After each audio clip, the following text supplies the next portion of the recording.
Hi. So this is the fifth story for Unit 5 of our History 313 class, the final story, which is kind of crazy. Yeah. So first I wanted to talk about the Wounded Knee video, the documentary movie we watched in last class, because I've heard of the 1890 massacre at Wounded Knee. I'm sure most people in America have. It's pretty standard, like American education. But I've never heard of the 1973 one. I didn't even know it happened, and it might be because I mistook it for the 1890 massacre, since they're in the same place, but just different dates, of course. But like they have very different events. So not only is it strange that I would have never heard of the 1973 one, it would be even weirder if no one took the time to differentiate them in my schooling. Either way, that movie, as well as the Dawnland movie, really show how recent like atrocities against the native people have been taking place. There's so recent, like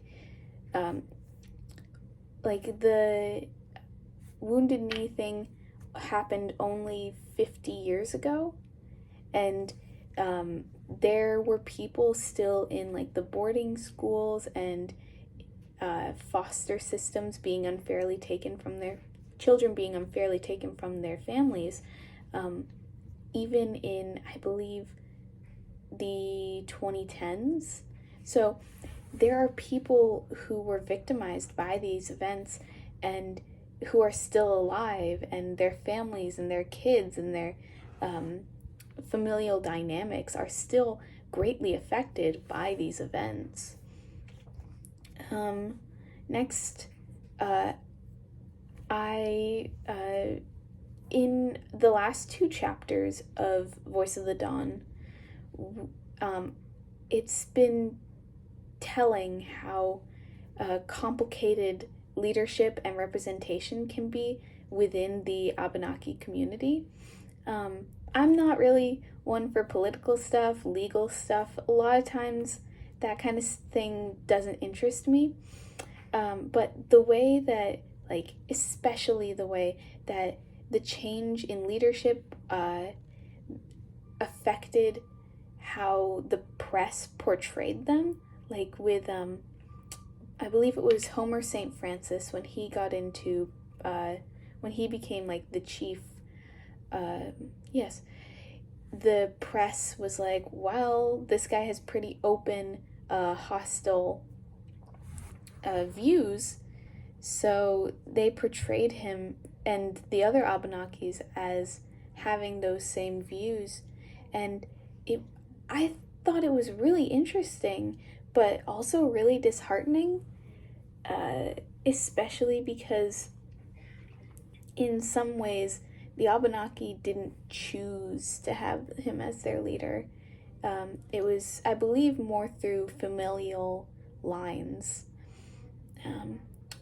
But a better part from Wiseman is in the last chapter that we read, that there's been improvement in education for Native kids,